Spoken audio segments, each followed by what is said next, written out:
Israel ने Larijani के साथ ईरान की बासिज फोर्स के चीफ को भी मारने का दावा किया है, लेकिन ट्रंप को बहुत बड़ा झटका लगा है।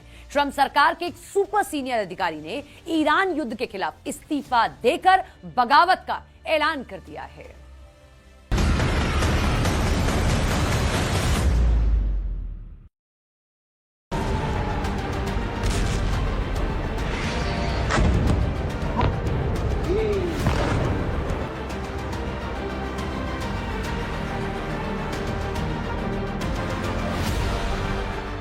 इजराइल कट्टर और खूंखार लड़ाका है।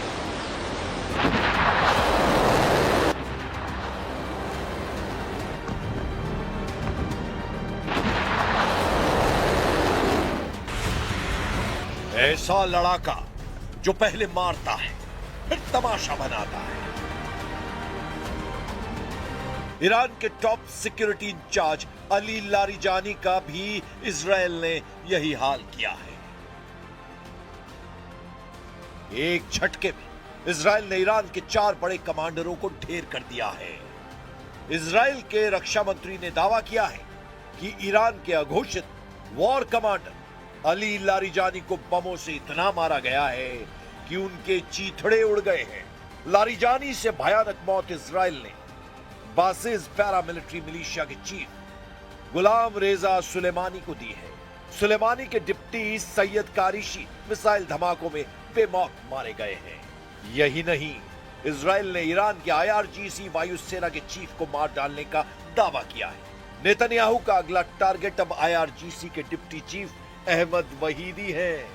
הבוקר חיסלנו את עלי לריג'ני. עלי לריג'ני זה הבוס של משמרות המהפכה, שזה חבורת הגנגסטרים שמנהלת בפועל את איראן. אנחנו חיסלנו לצידו גם את מפקד הבסיס, זה העוזרים של הגנגסטרים, שהם מפיצים טרור ברחובות טהרן וערים אחרות של איראן נגד האוכלוסייה. גם שם אנחנו פועלים מהאוויר עם מטוסים של חיל האוויר, עם כטב"מים, וגם שם פועלים.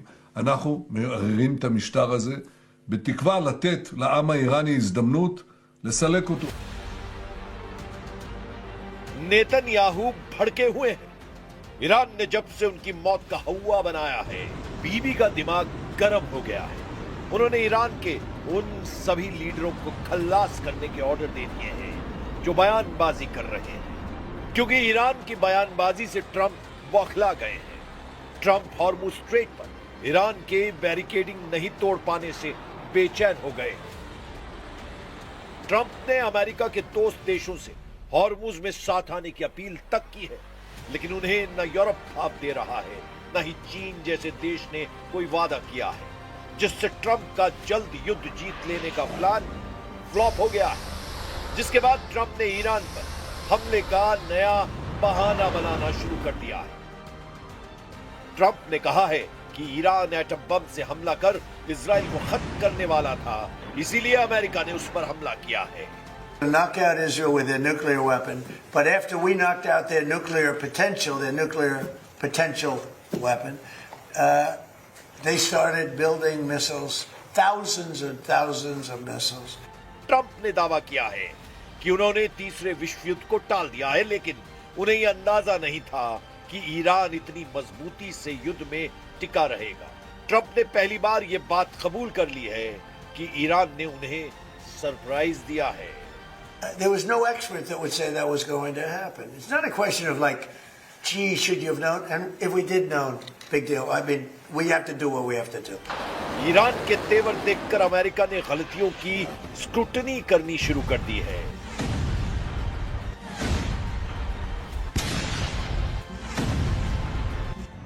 ट्रंप ने अब खुफिया रिपोर्ट के भरोसे रहना बंद कर दिया है। ट्रंप ने ईरान के खिलाफ अब अरब वर्ल्ड से सहयोग बढ़ाने का मन बना लिया है। युद्ध विराम को लेकर बढ़ रहे कंफ्यूजन को भी ट्रंप ने क्लियर कर दिया है। ट्रंप ने जितनी बार भी सीज फायर का दावा किया, ईरान ने उसे गलत साबित कर दिया है। वॉर जोन से भी अमेरिका के पीछे हटने के अपडेट मिल रहे हैं। अमेरिका ने खाड़ी देशों के करीब से अपने 2 नेवी शिप को दूर शिफ्ट कर लिया है। युद्ध के बीच यूएस नेवी ने 2 माइंस खोजने और हटाने वाले जहाज USS टुल्सा और USS सांता बारबरा को मलेशिया के पेनांग में नॉर्थ बटरवर्थ कंटेनर टर्मिनल पर भेजा है। ये दोनों जहाज इंडिपेंडेंस क्लास के हैं और समुद्र में बिछाई गई माइंस को खोजने और हटाने के लिए खास सिस्टम से लैस है। इनके पास विस्फोटकों का पता लगाने और उन्हें निष्क्रिय करने के लिए अंडर वाटर ड्रोन, सोनार और हेलीकॉप्टर का इस्तेमाल शामिल है। अब ईरान वॉर जोन में ट्रंप का अकेला लड़ाका यूएसएस कैनबरा तैनात है। वहीं ईरान ने पूरे समुद्री इलाके 5000 बारूदी सुरंगों से पाट रखा है। ईरान मिलिट्री प्रवक्ता इब्राहिम जोल्फागरी ने ट्रंप को धमकी दी है कि उनके ऑपरेशन फ्यूरी को ईरान ऑपरेशन फियर में बदलने वाला है। A message to the President of the United States.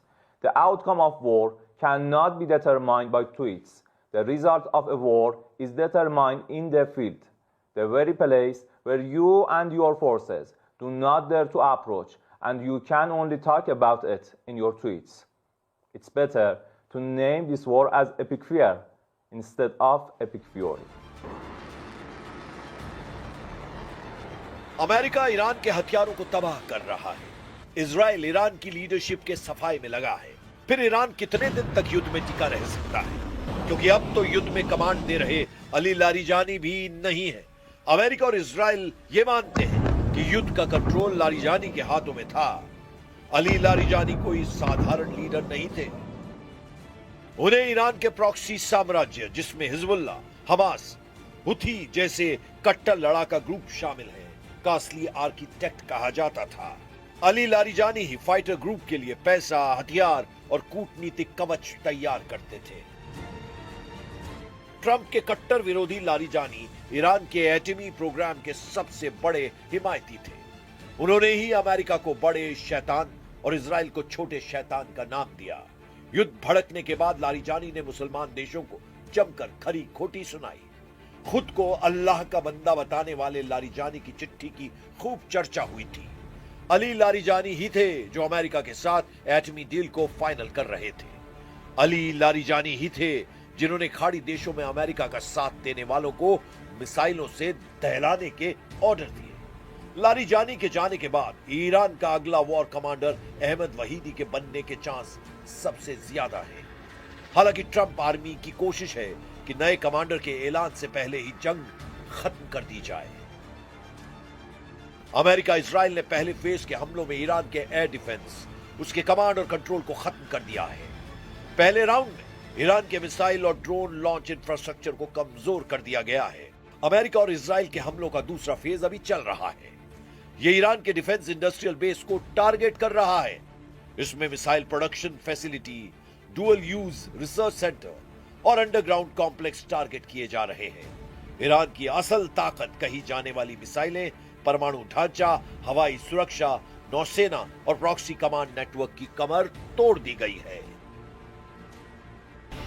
Super power का कैलकुलेशन बता रहा है कि ईरान का मनोबल टूट रहा है, लेकिन ईरान के जंगबाजों का जुनून कायम है। ईरान के सुप्रीम लीडर मुज्तबा खामनेई युद्ध से पीछे हटने को तैयार नहीं। लारिजानी की मौत की खबर आने के बाद मुज्तबा खामनेई ने ट्रंप के सीज फायर ऑफर को ठुकराकर जतला दिया है कि यह युद्ध ईरान आखिरी सांस तक लड़ेगा।